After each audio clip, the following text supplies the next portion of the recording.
Hi guys, good morning. Nandito ako ngayon sa opisina ng asawa ko dito sa Baguio. Ayan, nagpaalam ako sa asawa ko na kung pwedeng i-vlog yung opisina niya. Siyempre nagpaalam din ako sa HR nila, sa mga staff niya, tsaka kay Kuya Guard na rin. Nagpaalam ako na magbi-video lang ako dito sa loob ng opisina ng asawa ko. So guys, ito yung opisina ng asawa ko. Dito siya madalas at matagal nag-i-stay talaga. Dito siya nagtatrabaho. Yan, ito yung ginagamit niyang laptop. Yan, Acer. Yan, Aspire 3. Acer, yan yung ginagamit niyang laptop sa trabaho, guys. Tapos, meron na rin siyang iniiwan na salamin dito sa opisina niya. Yan yung ginagamit niya kapag nagtatrabaho siya dito. Tapos guys, merong display dito yung asawa ko. Siya naglagay nito, itong mga display. Yan. Eto guys, bigay ito ng mama niya. Etong lagayan ng mga ballpen. Kasi mahilig yung asawa ko sa mga aso, pusa, yan. Kaya ito yung binigay ng mama niya para dito sa opisina niya. Lagayan ng mga ballpen. Tapos meron dito guys, cabinet yung asawa ko na puro display. Yan. Kasi mahilig yung asawa ko guys sa mga sasakyan at motor. Kaya meron siya ditong mga display ng mga motor. Yan, big bike. Tapos dito sa baba naman yung mga sasakyan, sports car, ayan. So guys, itong sports car na yan guys, 2002 pa yan. Yan yung dati sa Shell. Ayan, meron siyang ng Shell guys. Ayan, pag nagpagas ka ng ganong halaga, pwede kang bumili ng ganitong laruan nila guys na sports car. Pero limited lang nilang binibenta to dati guys. So yan. Yan dahil mahilig yung asawa ko sa mga sasakyan. Binili niya yan. Yan sa Shell na yan. Tagal na niyan guys. So ganun kaingat yung asawa kong mag-alaga at magpahalaga sa mga gamit na binibili niya at binibigay sa kanya. So, tsaka yung iba naman guys sa mga sasakyan dyan, katulad nung blue taxi, yan, tapos yung mga bus, yan, tapos yung telephone na yon guys, binili niya yan sa iba't ibang bansa.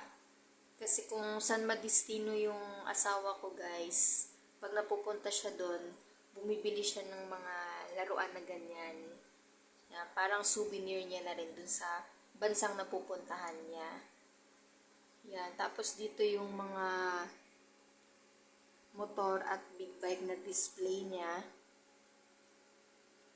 Ayan guys. Tapos meron din siya dito guys, display ng luma niya cellphone dati guys. Yan. So ganun kaingat yung asawa ko sa gamit guys. Yan yung cellphone. Isa sa mga cellphone niya lang dati to guys, yung Nokia na ganyan. Yan. So guys, yung asawa ko gusto niya laging malinis tong opisina niya at laging maayos yung mga gamit niya dito.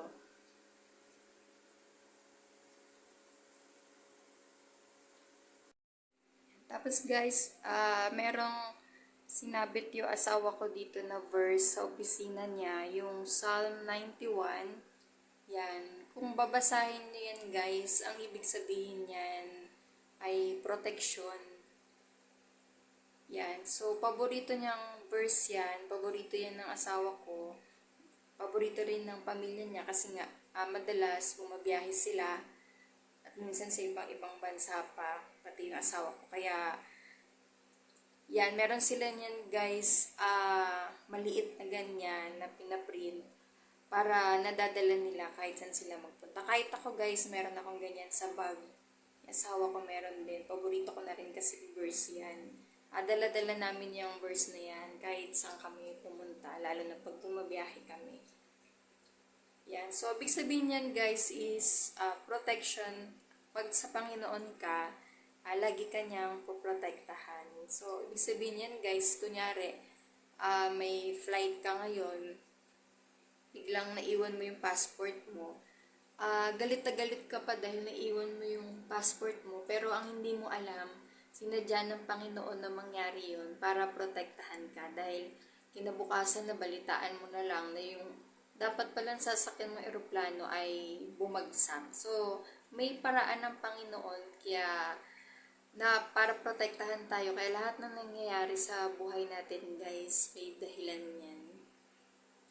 Yan yung Psalm 91. At meron din siya ditong Bible, guys. Yan, maliit na Bible lang. Ayan, nilagay niya sa container. Yan, kahit sa bahay namin, guys, sa mga sasakyan, lagi talaga sa kwarto, sa loob ng kwarto, meron talaga siyang Bible na nilalagay.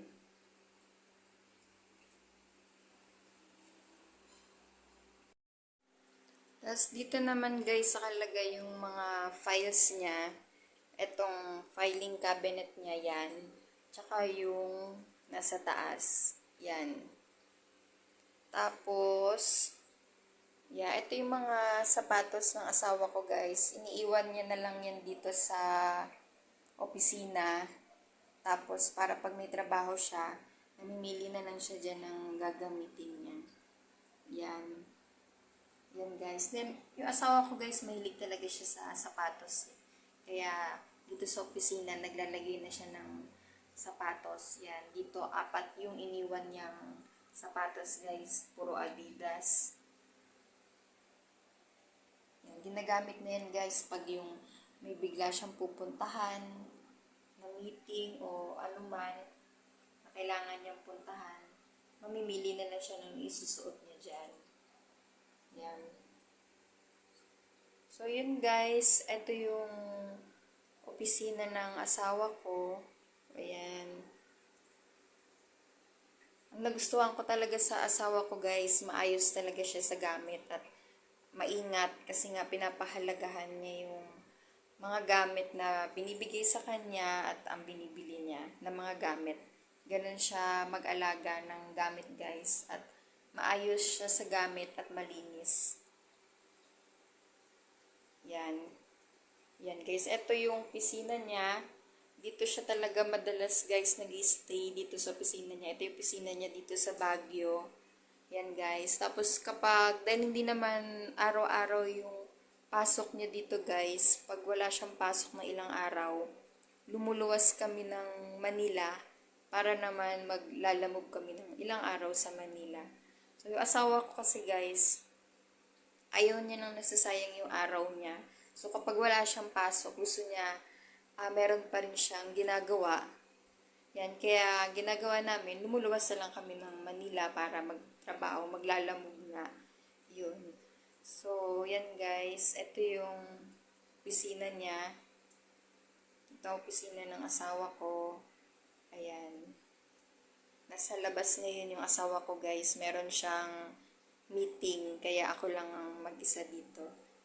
Nagpaalam naman ako sa kanya na ibibidyo ko yung, ibablog ko yung opisina niya.